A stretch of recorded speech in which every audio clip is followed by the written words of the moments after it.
आज की कहानी जापान से है और एक ऐसे इंसान के बारे में है जिसके अंदर इतनी अलग अलग तरह की काबिलियत थी कि उसे जादूगर भी कहा जाता था। और इन्हीं खूबियों का इस्तेमाल करके वो कई बार जेल की कड़ी सुरक्षा को चकमा देकर गायब हो गया। इस दुनिया में जेल ब्रेक की नामालूम कितनी कहानियां हैं, मगर आज की कहानी उन चुनिंदा कहानियों में से है जो कि आपको हैरान कर देगी। और वो क्यों, वो आपको आगे कहानी में ही पता चलेगा। कहानी शुरू होती है साल 1936 से। साल 1936 में जापान पुलिस आओमोरी शहर से एक 29 साल के शख्स को लूटपाट और एक आदमी का कत्ल करने के इल्जाम में गिरफ्तार करती है। वो आदमी लूटपाट का गुनाह तो कबूल कर लेता है, मगर वो कहता है कि मर्डर उसने नहीं किया। पर पुलिस उसे काफी ज्यादा टॉर्चर करती है और जबरदस्ती ये कबूल करवा लेती है कि कत्ल उसी ने किया है। इसके बाद जापान पुलिस उसे अदालत में पेश करती है और अदालत उसे आओमोरी जेल भेज देती है। हालांकि उसका मुकदमा अभी भी कोर्ट में चल ही रहा था। जिस आदमी को पुलिस ने गिरफ्तार किया उसका नाम था योशिए शिरातोरी। शिरातोरी का जन्म 31 जुलाई 1907 को जापान के ही आओमोरी शहर में हुआ था। बचपन में ही उसके पिता की मौत हो गई थी, इसलिए बहुत ही जल्द उसके ऊपर जिम्मेदारियों का बोझ आ गया और उसने 12-13 साल की उम्र से ही काम करना शुरू कर दिया था। पहले तो उसने एक टोफू की दुकान पर काम किया, मगर बाद में वो रूस के लिए मछुआरों के साथ केकड़ों को पकड़ने का काम करने लगा। लेकिन इन सब कामों से उसकी जरूरतें पूरी नहीं हो रही थी और वो जल्द से जल्द ज्यादा से ज्यादा पैसा कमाना चाहता था और इसी चाहत ने उसे क्राइम की दुनिया में ढकेल दिया। अब उसने लोगों को लूटना और चोरी करना शुरू कर दिया था और अपनी जिंदगी मजे से काट रहा था।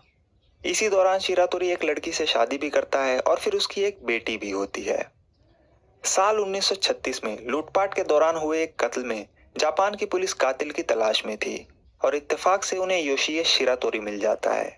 और क्योंकि वो एक पेशेवर चोर और लुटेरा था, इसलिए पुलिस उसे उठाकर आओमोरी जेल में डाल देती है, जबकि उसने वो कत्ल किया ही नहीं था।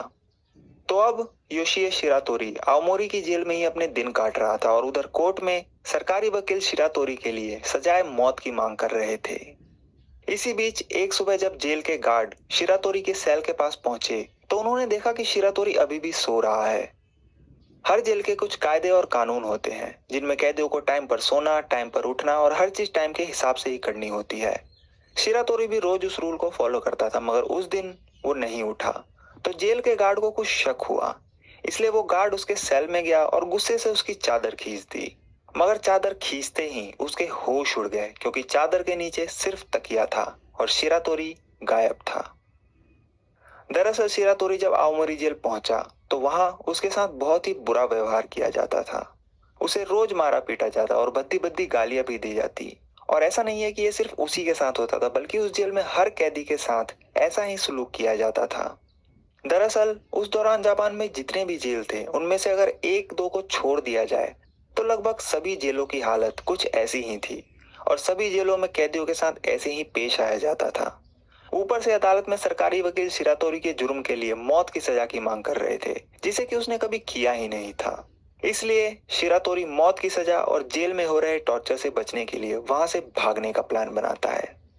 सबसे पहले तो वो शुरुआती कुछ महीनों तक जेल के जो गार्ड होते हैं उनका पहरा देने का जो तरीका है उस पैटर्न को नोटिस करता है कि कब उनकी शिफ्ट चेंज होती है, कितनी देर में वो एक जगह से दोबारा गुजरते हैं और पहरा दिन में कितनी बार दिया जाता है। कुछ महीनों की निगरानी के बाद उसने ये नोटिस किया कि गार्ड की दो पेट्रोलिंग के बीच 15 मिनट का गैप है। मतलब कि अगर एक गार्ड उसके सेल के सामने से गुजरा तो जो अगला गार्ड वहां से गुजरेगा उन दोनों के बीच 15 मिनट का गैप है और यही पैटर्न पूरे 24 घंटे चलता है। तो अब वो डिसाइड करता है कि उसे इन्हीं 15 मिनट के अंदर अपने सेल से निकलकर भागना होगा। मगर यहाँ दिक्कत ये थी कि उसे वहां से निकलने के लिए अपने सेल के दरवाजे के बाद भी 6 और दरवाजे खोलने थे और तभी वो इस जेल से बाहर निकल सकता था। और इन सभी 6 दरवाजों को खोलने के लिए उसके पास सिर्फ 15 मिनट का ही वक्त था। यहाँ आकर वो अपनी पहली काबिलियत का इस्तेमाल करता है और वो काबिलियत थी ताला खोलने की। दरअसल उसके अंदर एक ऐसा हुनर था कि अगर उसे लोहे का कोई भी छोटा सा तार या टुकड़ा मिल जाए तो वो मिनट से पहले किसी भी ताले को खोल सकता था। एक दिन उसने क्या किया कि जो बाल्टी उसे नहाने के लिए दी जाती थी उसके ऊपर जो तार बंधा था वो उस तार को किसी तरह चुरा लेता है। उसके बाद एक रात उसने भागने की पूरी तैयारी कर ली और जब सुबह 5:30 बजे के आसपास एक गार्ड उसके सेल के आगे से पहरा देकर निकला तो उसने सबसे पहले तो अपने बिस्तर के नीचे तकिया वगैरह रखकर इस तरह से एक शेप बनाया जिससे लगे कि वो वहीं सो रहा है। और फिर अगले 15 मिनट के अंदर उसने ना सिर्फ सभी 6 दरवाजों का ताला खोला, बल्कि उन सभी दरवाजों को बंद भी किया ताकि किसी को सुबह तक कोई शक ना हो, और जेल से फरार हो गया। 15 मिनट बाद लगभग 5:45 पर जब गार्ड दोबारा उसके सेल के सामने से गुजरे, तो उन्होंने देखा कि योशिए शिरातोरी अभी भी सो रहा है, जबकि चादर के नीचे सिर्फ उसका तकिया था। अगली सुबह जेल में और जेल के बाहर हर जगह शिरातोरी को ढूंढा गया, पर वो कहीं नहीं मिला, क्योंकि तब तक वो जेल से काफी दूर निकल गया था। ये उसकी जिंदगी का पहला जेल ब्रेक था। मगर शिरातोरी की आजादी सिर्फ 3 दिन ही रही। हुआ है कि जेल से भागने के बाद शिरातोरी आओमोरी में ही छुपते छुपाते अपना वक्त काट रहा था, क्योंकि पुलिस उसे चारों तरफ ढूंढ रही थी। उसके पास ना तो पैसे थे और ना ही कुछ खाने को, इसलिए वो एक हॉस्पिटल में घुसता है और वहां कुछ सामान चुराने लगता है। मगर हॉस्पिटल के स्टाफ उसे पकड़ लेते हैं और फिर जापान पुलिस के हवाले कर देते हैं। पुलिस पहले से ही उसकी तलाश में थी और वो जैसे ही उन्हें मिला, उन्होंने उसे दोबारा आओमोरी जेल में ही डाल दिया। इसके बाद शिरातोरी के ऊपर कत्ल और लूटपाट के साथ साथ जेल ब्रेक के चार्जेस भी जोड़ दिए गए और अदालत ने योशिए शिरातोरी को कत्ल, लूटपाट और जेल से भागने के इल्जाम में उम्र कैद की सजा सुनाई। शिरातोरी अपने अगले कई साल आओमोरी जेल में ही बिताता है। इसी बीच साल 1939 में दूसरा विश्व युद्ध शुरू हो जाता है, जिसमें कि पूरी दुनिया 2 हिस्सों में बंट जाती है। जापान जो है वो भी इस युद्ध का हिस्सा था और वो मित्र राष्ट्र यानी ब्रिटेन, अमेरिका, सोवियत संघ और फ्रांस जैसे देशों के खिलाफ लड़ रहा था। दूसरे विश्व युद्ध के दौरान ही साल 1942 में सिक्योरिटी रीजन की वजह से योशिए शिरातोरी को आओमोरी जेल से निकालकर अकीता जेल में डाल दिया गया, क्योंकि उस वक्त अकीता जेल आओमोरी जेल के मुकाबले ज्यादा सुरक्षित था। इसके अलावा जब अकीता जेल के गार्ड को पता चला कि शिरातोरी एक बार पहले भी जेल तोड़कर भाग चुका है, तो उन्होंने उसके लिए जेल में एक स्पेशल सेल बनवाया, जिसका साइज इतना छोटा था कि उसमें सिर्फ एक आदमी ही सो सकता था। उस सेल की जो दीवारें थी उसे कॉपर यानी तांबे से बनाया गया था और वो बहुत ही चिकनी थी। उस सेल की जो छत थी वो भी दूसरे सेल के मुकाबले 2 गुनी ऊंची थी। जो सेल का दरवाजा था वो भी जाली वाला नहीं, बल्कि पूरा सॉलिड था और पूरे सेल में सिर्फ एक ही खिड़की थी, जो कि उस सेल की सीलिंग पर थी, ताकि सेल में हवा और रोशनी आ सके। तो जब शिरातोरी अकीता जेल पहुंचा, तो एक तो उसे स्पेशल सेल में रखा गया, जो कि खास उसी के लिए बनाया गया था। दूसरा, उसके जेल ब्रेक के रिकॉर्ड को देखते हुए अकीता जेल के गार्ड उससे बहुत ज्यादा खुन्नस में थे, इसलिए वो शिरातोरी के साथ आओमोरी जेल से भी ज्यादा बुरा बर्ताव करते। रोज उसे मारा पीटा जाता और दूसरे कैदियों के मुकाबले उससे जरूरत से ज्यादा काम कराया जाता। इसके अलावा शिरातोरी को 24 घंटे हथकड़ी लगाकर रखा जाता। ठंड के दौरान भी उसे फर्श पर सोने के लिए मजबूर किया जाता और ना ही उसे ठंड के कभी कपड़े दिए जाते। सिर्फ उस जेल का जो हेड गार्ड था, जिसका नाम कोबायाशी था, वो बहुत रहमदिल था, इसलिए वो कभी भी शिरातोरी के साथ बुरा बर्ताव नहीं करता था और कई बार तो जब गार्ड शिरातोरी की पिटाई करते थे तो वो उन्हें भी रोकता था। इसके बाद लगभग अगले कई महीने बीत जाते हैं, मगर वहां के गार्ड शिरातोरी को टॉर्चर करना नहीं छोड़ते। तभी तारीख आती है 15 जून 1942। 15 जून 1942 की आधी रात पहरे के दौरान जब एक गार्ड दरवाजे की खिड़की से शिरातोरी के सेल में झांकता है, तो उसकी आंखें फटी की फटी रह जाती है, क्योंकि शिरातोरी सेल से गायब था। इसके बाद दूसरे गार्ड भी पहुंचते हैं और जब वो उसके सेल में घुसते हैं तो वहां उन्हें सिर्फ उसकी हथकड़ी के अलावा कुछ नहीं मिलता। फिर उनकी नजर ऊपर सेल की छत पर जाती है, तो वो देखते हैं कि छत की जो खिड़की है वो गायब है। उन्हें पूरा माजरा समझने में देर नहीं लगती, पर उन्हें ये समझ नहीं आता कि आखिर शिरातोरी छत तक कैसे पहुंचा।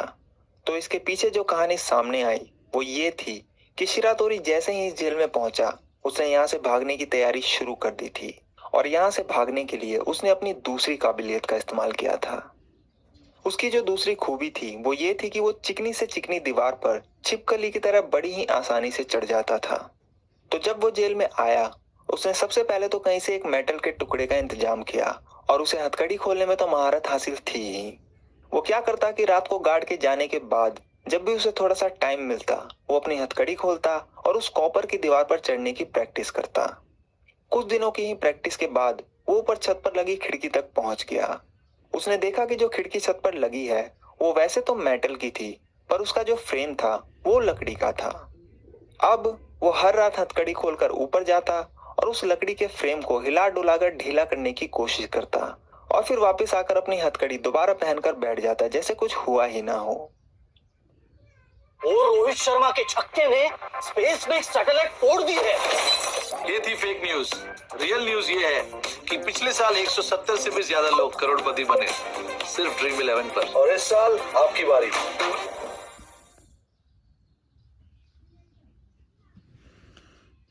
तो वो देखते हैं कि छत की जो खिड़की है वो गायब है। उन्हें पूरा माजरा समझने में देर नहीं लगती, पर उन्हें ये समझ नहीं आता कि आखिर शिरातोरी छत तक कैसे पहुंचा। तो इसके पीछे जो कहानी सामने आई वो ये थी कि शिरातोरी जैसे ही इस जेल में पहुंचा, उसने यहाँ से भागने की तैयारी शुरू कर दी थी। और यहाँ से भागने के लिए उसने अपनी दूसरी काबिलियत का इस्तेमाल किया था। उसकी जो दूसरी खूबी थी वो ये थी कि वो चिकनी से चिकनी दीवार पर छिपकली की तरह बड़ी ही आसानी से चढ़ जाता था। तो जब वो जेल में आया, उसने सबसे पहले तो कहीं से एक मेटल के टुकड़े का इंतजाम किया, और उसे हथकड़ी खोलने में तो महारत हासिल थी ही। वो क्या करता कि रात को गार्ड के जाने के बाद जब भी उसे थोड़ा सा टाइम मिलता, वो अपनी हथकड़ी खोलता और उस कॉपर की दीवार पर चढ़ने की प्रैक्टिस करता। कुछ दिनों की ही प्रैक्टिस के बाद वो ऊपर छत पर लगी खिड़की तक पहुंच गया। उसने देखा कि जो खिड़की छत पर लगी है वो वैसे तो मेटल की थी, पर उसका जो फ्रेम था वो लकड़ी का था। अब वो हर रात हथकड़ी खोलकर ऊपर जाता और उस लकड़ी के फ्रेम को हिला डुलाकर ढीला करने की कोशिश करता, और फिर वापस आकर अपनी हथकड़ी दोबारा पहनकर बैठ जाता जैसे कुछ हुआ ही ना हो। कुछ महीनों की कोशिश के बाद आखिरकार एक दिन वो खिड़की अपनी जगह से उखड़ गई, पर बावजूद इसके वो उस दिन वहां से नहीं भागा और सही वक्त का इंतजार करने लगा। और जो सही वक्त आया वो तारीख थी 15 जून 1942 की। उस रात बहुत तेज बारिश के साथ साथ तूफान भी आया हुआ था।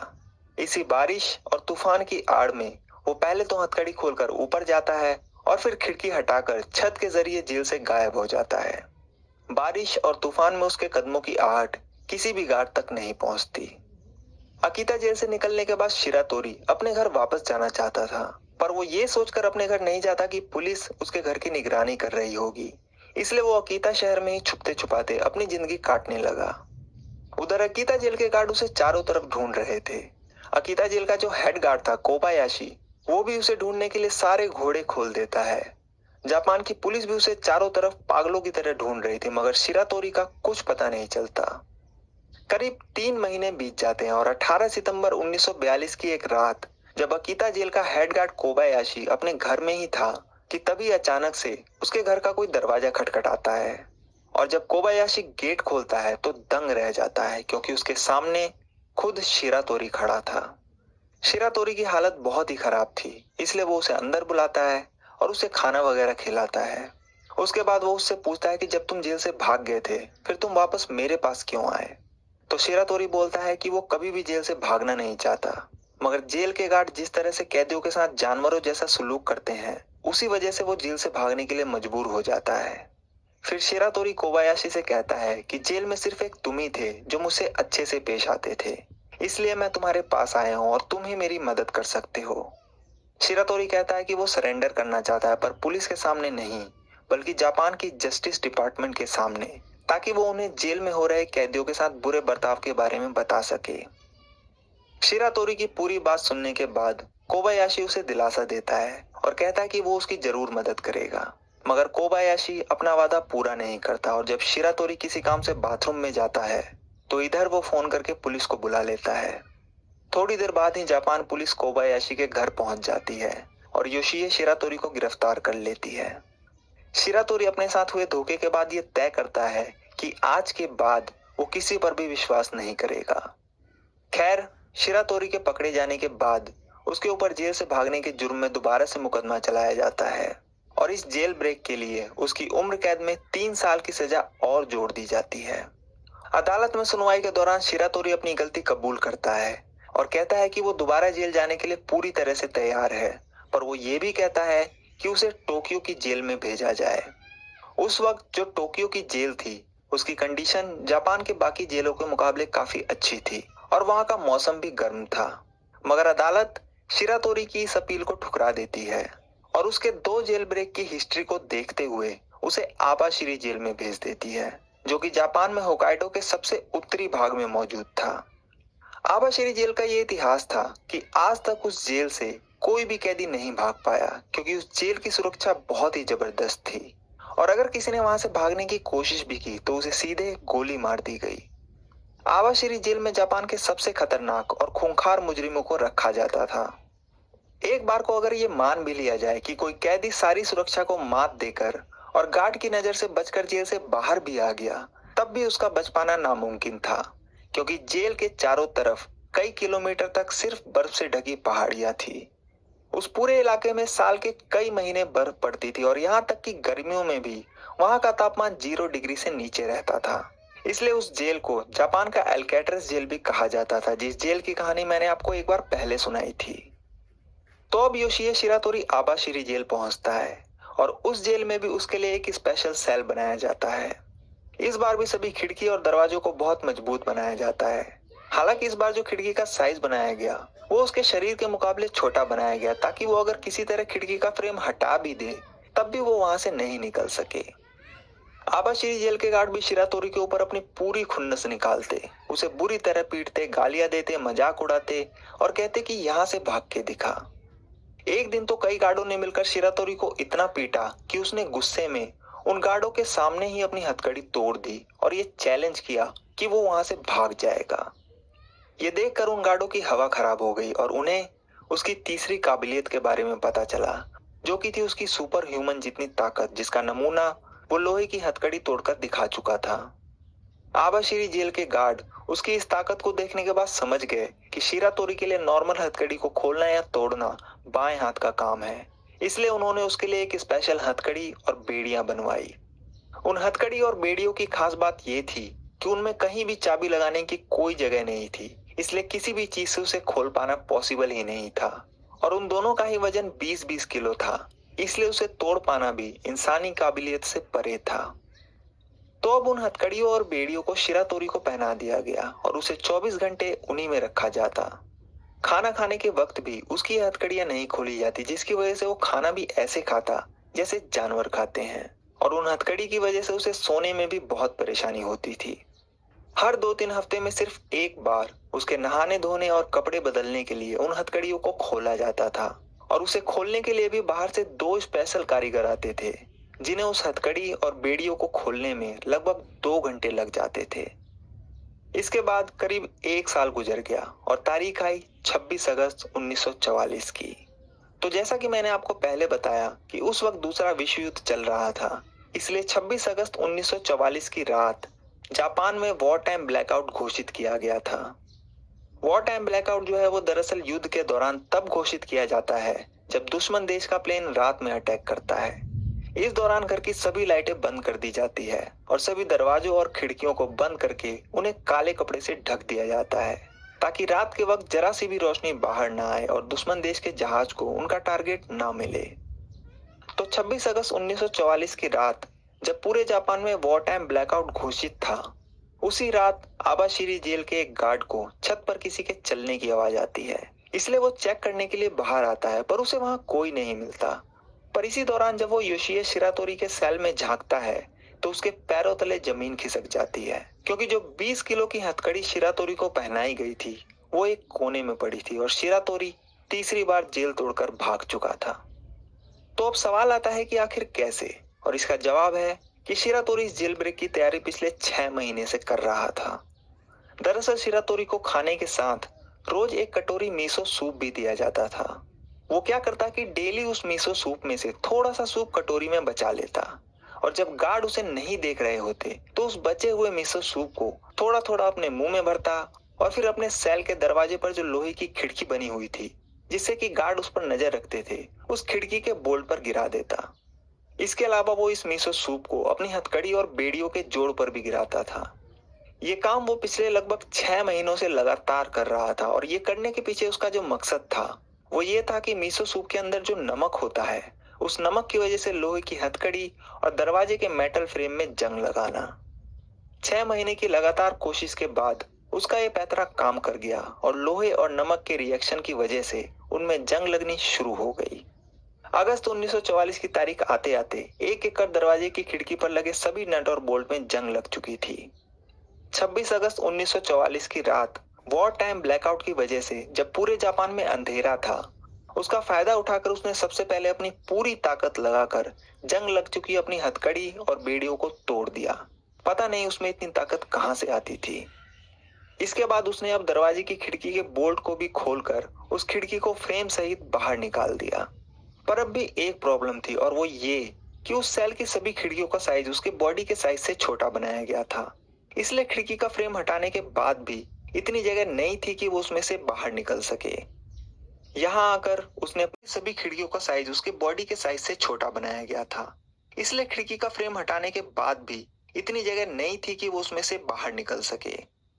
यहाँ आकर उसने अपनी चौथी काबिलियत का इस्तेमाल किया, और वो काबिलियत ये थी कि अपने शरीर की हड्डियों के जॉइंट्स को डिसलोकेट करके अपने शरीर का साइज छोटा या बड़ा करना। शिरातोरी ने क्या किया कि सबसे पहले तो अपने अंडरवियर को छोड़कर अपने सारे कपड़े निकाल दिए, और फिर अपने दोनों कंधों को डिसलोकेट कर उस खिड़की के जरिए अपने सेल से बाहर आ गया। इसके बाद वो जेल की छत पर गया और वॉर टाइम ब्लैकआउट का फायदा उठाकर अंधेरे में गायब हो गया, और वो पहला कैदी था जो आबाशिरी जेल तोड़कर भागा था। उसे पता था कि वॉर टाइम ब्लैकआउट की वजह से कम उस रात तो जेल के गार्ड उसकी ज्यादा खोजबीन नहीं करेंगे, और उसे उस एरिया से निकलने के लिए पूरी रात का वक्त मिल जाएगा, और ठीक ऐसा ही हुआ।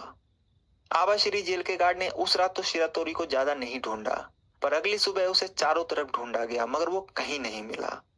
इसके बाद उन्होंने अगले कई दिनों तक थोड़ा और आगे जाकर भी उसे चारों तरफ ढूंढा, मगर उन्हें बर्फ से ढकी पहाड़ी और जानवरों के अलावा कुछ नहीं मिला। इसलिए वो पहली बार थोड़े से खुश हुए, क्योंकि उन्हें पता था कि अगर शिरातोरी किसी तरह इन जानवरों से बच भी गया तो भी ये ठंड उसकी जान ले लेगी।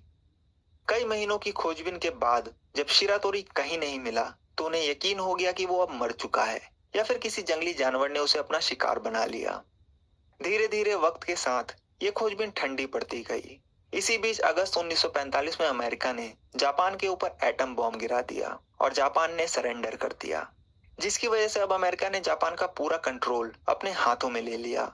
और क्योंकि योशिए शिरातोरी को जेल से भागे हुए काफी वक्त बीत चुका था, इसलिए धीरे धीरे शिरातोरी का केस भुला दिया गया, और अमेरिकी कंट्रोल की वजह से दूसरी चीजों पर ज्यादा फोकस दिया जाने लगा।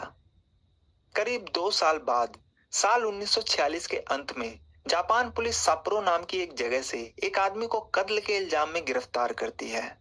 पर जब उस कातिल की पहचान सामने आई तो पता चला कि ये तो योशिए शिरातोरी है, जो कि पहले से ही एक उम्र कैद की सजा काट रहा है, और उसके ऊपर 3 बार जेल से भागने का इल्जाम भी है।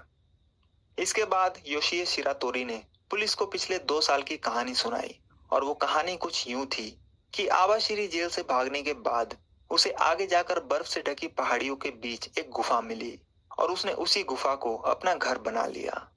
ठंड से बचने के लिए वो आग का सहारा लेता और छोटे मोटे जानवरों का शिकार करके अपना पेट भरता। अगले 2 सालों तक वो इसी तरह पूरी दुनिया से कटकर अपना वक्त गुजारता रहा, पर जब 2 साल बीत गए तो उससे रहा नहीं गया और वो बाहर आ गया। लेकिन जैसे ही वो लोगों के बीच पहुंचा तो दंग रह गया। उसने देखा कि चारों तरफ अमेरिकी सैनिक घूम रहे हैं।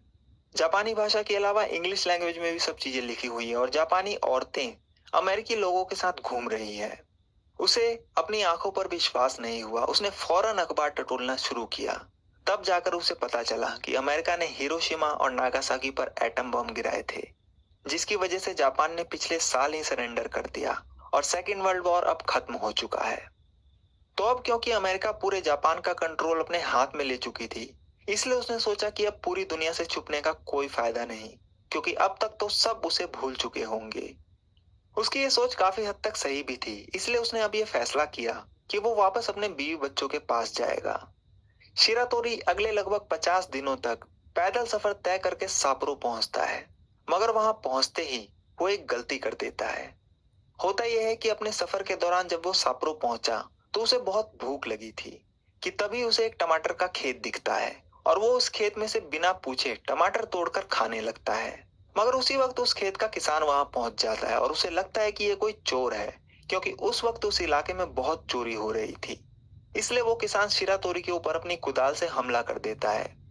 अपना बचाव करने के चक्कर में शिरातोरी भी किसान के ऊपर हमला कर देता है, और गलती से किसान को कुदाल लग जाती है, जिसकी वजह से उसकी मौत हो जाती है। जब लोकल लोग ये देखते हैं तो वो शिरातोरी को पकड़ लेते हैं और फिर पुलिस के हवाले कर देते हैं।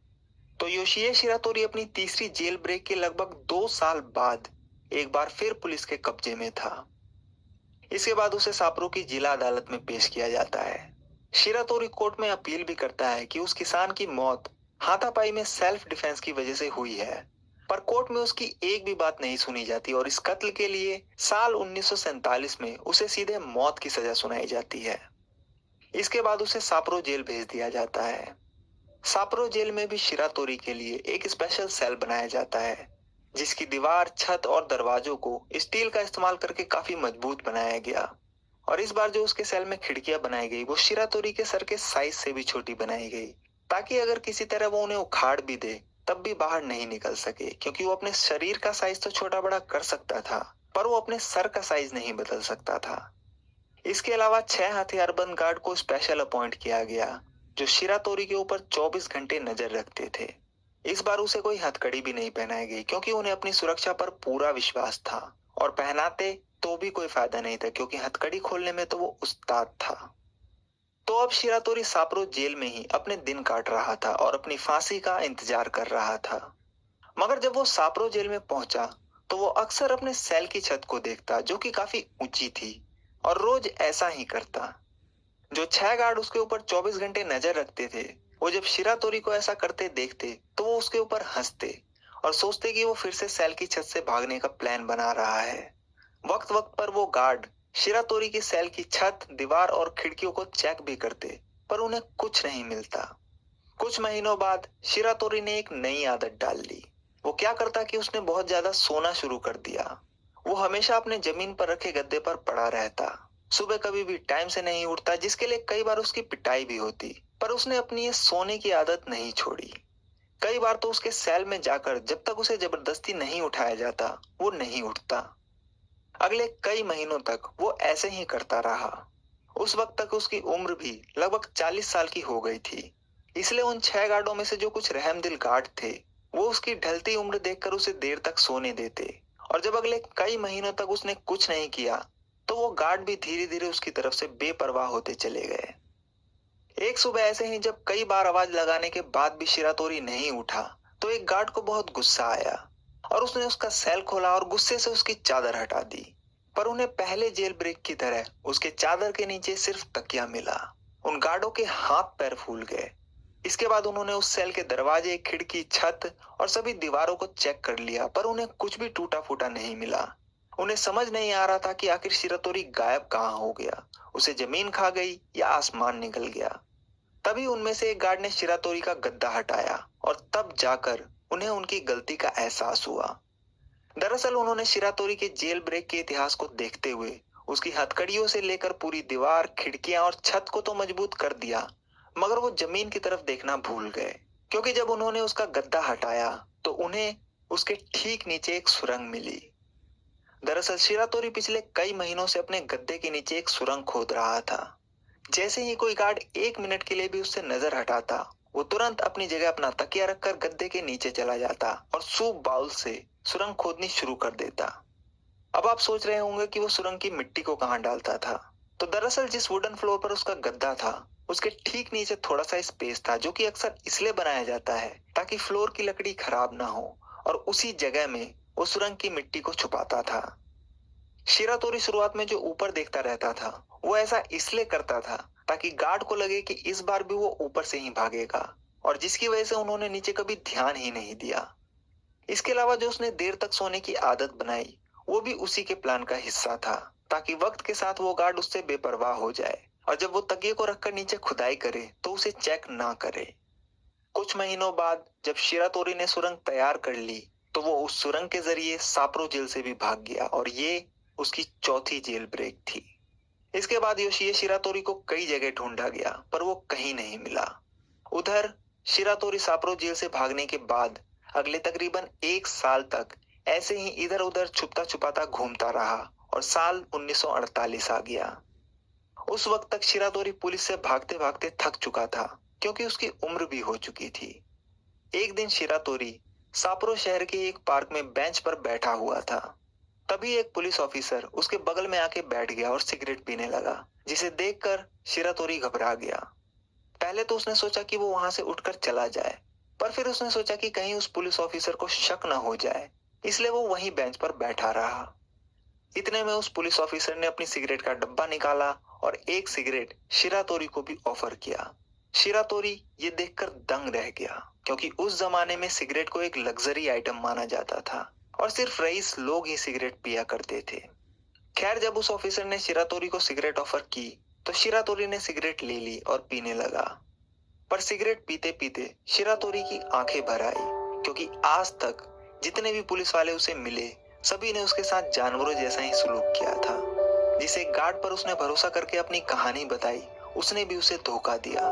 पर जब एक पुलिस वाला, जो कि अपनी यूनिफॉर्म से काफी ऊंची रैंक का लग रहा था, उसने ऐसे ही उसे सिगरेट ऑफर की, तो उसके इस बर्ताव और सम्मान ने उसे अंदर तक हिला दिया और उसे एहसास हुआ कि हर पुलिस वाला एक जैसा नहीं होता, और वो बहुत ही गिल्टी महसूस करने लगा। इसके बाद शिरातोरी उस पुलिस ऑफिसर को अपना पूरा नाम बताता है, जिसे सुनने के बाद वो पुलिस ऑफिसर भी चौंक जाता है।